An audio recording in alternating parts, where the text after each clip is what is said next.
Guys, welcome back to my channel. I thank you guys for joining and for being here this evening or this morning whenever you're watching this video. What I'm talking about this afternoon is a topic I don't want to ever talk about again.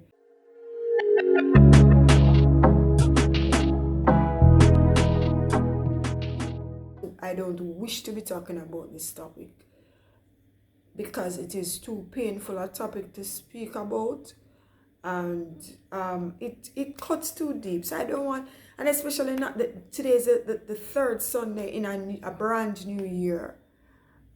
So I want to talk about things that, things that make people happy, things that make people smile, things that can help someone to be better.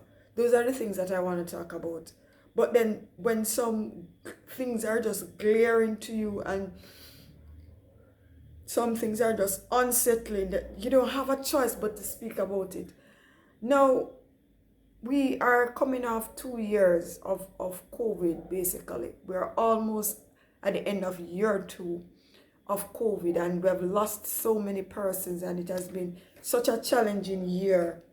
And for those who have made it out, the best we can do for the beginning of 2022 is to, the country is kind of plunged into such depravity. It is even, I wouldn't just say crime and violence. We realize that there are some very depraved persons in the society. Some, I don't even know what to call it, because my words are failing me now to just describe the levels of atrocities that we've reached to in this country. Now, I'm making reference to the fact that a 9-year-old child, a 9-year-old baby, let me just say a baby, right? Because as much as when children are at the age of 9, they have a certain level of independence. They can walk, they can talk, they can go to school, they can do things for themselves. But they're still in their formative years, and they are still dependent on us as adults to make a number of decisions for them and to basically take care of them as much as they're 9 years old. So I would say a 9-year-old is still a baby, still very, very, very young and in their formative years.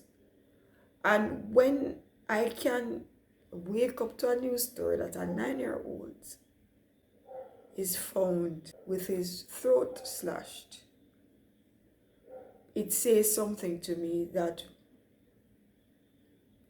we are depraved in this society, in this nation. And I say we because we cannot disassociate ourselves from these things.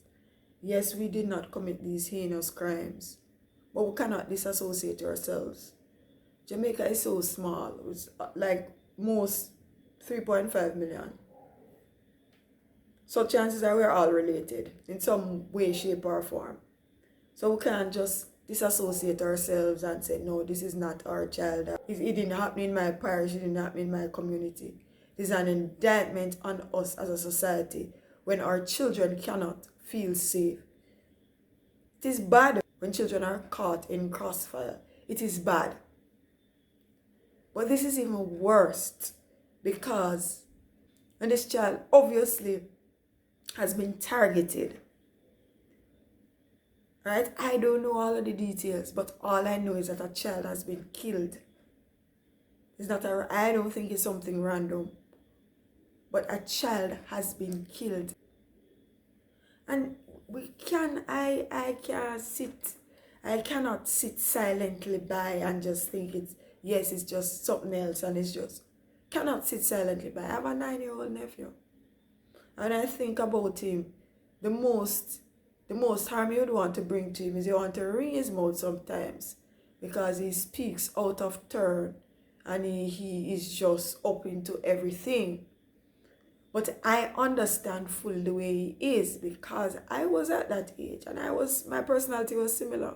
And you just get into all kind of mischief. But under God's heaven, what and under what circumstance would anyone feel it necessary or bring themselves to actually taking the life of a 9-year-old child? It must be something, the lowest of the low. And add insult to injury, this child needs our help as adults or more than other children because this is a special needs child. This child is a special needs child. And as adults, we have failed this child. No, I don't think this thing is random. I don't know the details. I don't want to know the details. I don't want to know the details. Whoever gave out this contract to kill this child, whoever did the actual act, at no point between taking the child and doing this, at no point in time, nothing dawned or clicked in your mind that no man, but this is a child. Like this child is so defenseless. No man, I can't do this to this little baby right here. Nothing at all. Nothing. No, at no point at all. No, never clicked to this person. Because we're not going into the backstory as to the motive. We don't even want, because right now my mind not even going that far and trying to figure out or trying to even think what the motive is. But I am saying in my, even the person who is doing at the point when you are doing it, no click. In a year head, I said this is a baby, this is a child. And worse is this baby almost uncommunicative because I understand that he doesn't speak well. Nothing click.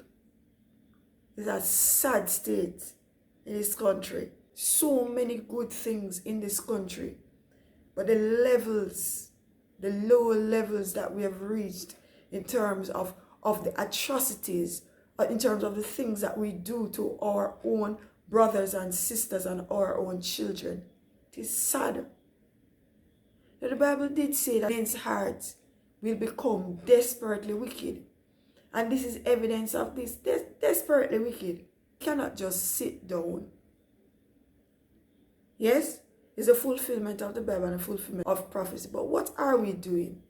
And people are of the impression, I sometimes hear people say, the youth, they not no work. That's why they get into crime and violence. They not no work and poverty. Rubbish.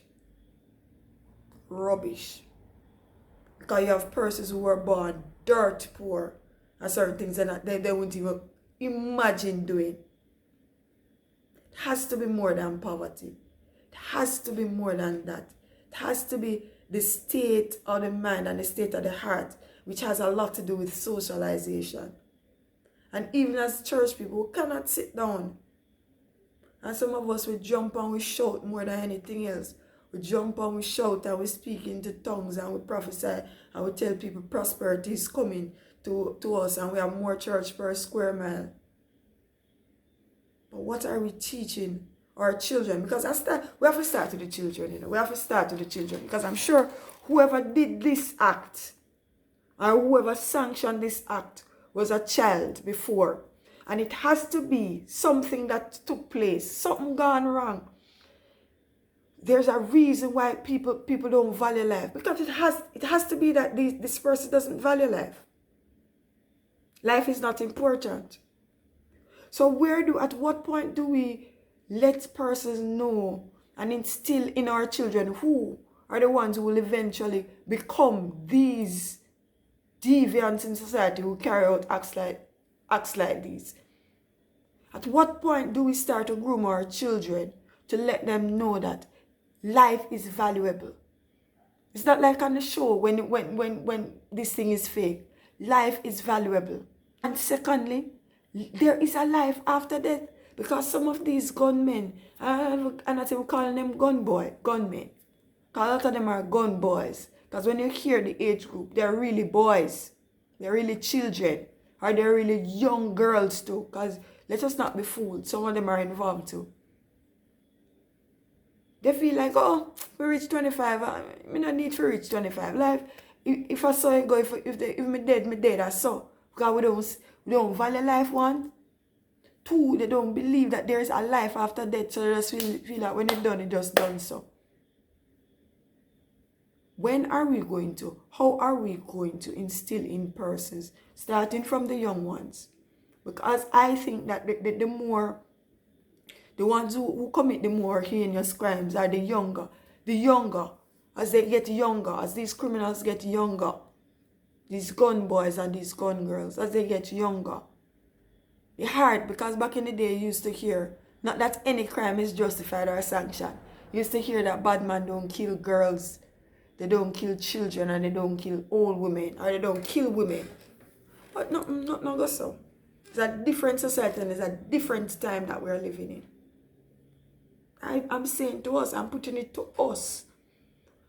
When will we, how are we going to instill a certain level of, how are we going to shape the moral fiber, the moral fabric of this nation and of our children? Because it has to start there. It has to start there.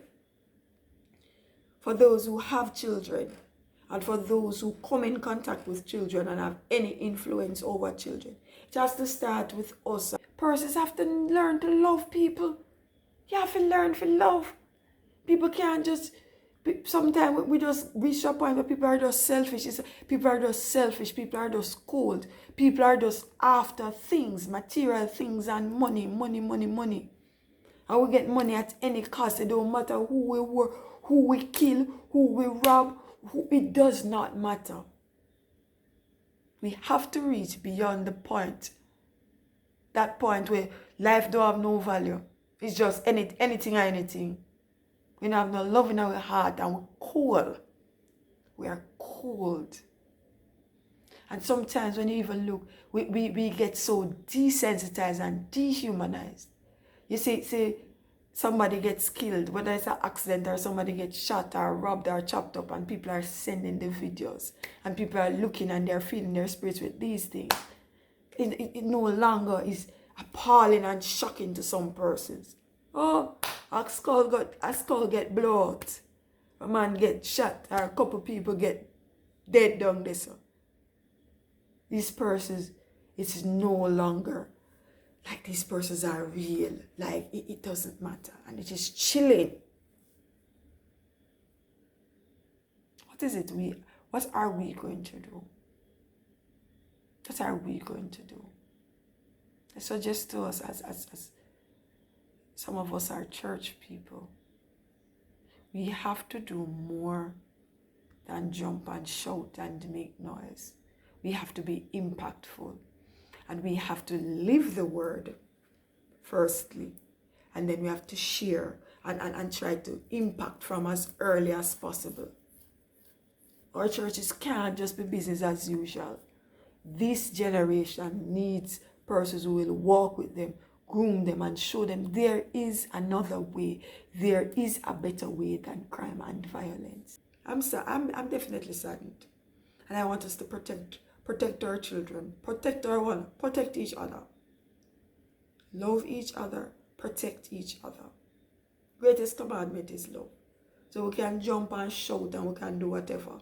If we don't have love, if we do not have love for God and we do not have love for each other, our society will not get better. Yes, we say it's end time, but I know from in Genesis, Abraham had to plea for area that his nephew Lot was living in. And God and he bargained with God and said, if some righteous persons are there, will you save them and all of that? Will you save the nation because of the righteous persons? Yes, it's end time and there are things that are going to happen based on what the Bible has said. But I'm sure if we continue to plead for our nation, things can change and things can happen. Plead for the nation. But when we cry and we pray for the nation, we have to be willing to hear. And I keep saying this. We have to be willing to hear, to listen to what the Lord says to us. And what kind of changes we can make. Because there are things that he can do supernaturally and come down. But there are ways that he will work through us. But we cannot continue. All I know is that we can't continue. So we can't continue. I lose track because I'm not even going to count how many persons have been killed in Jamaica. as opposed to the number of days that have gone in the year. But we can't continue. That's all I am saying. We have to love. We have to love and we have to change. The mentality of persons have to change, and we have to realize that there is value to life. Thank you guys for watching, and do feel free to subscribe. I always ask you to subscribe, but on this particular subject, I'm going to ask you to comment what are your thoughts and make suggestions as what we can do as a nation, as a people. Again, I appreciate you stopping.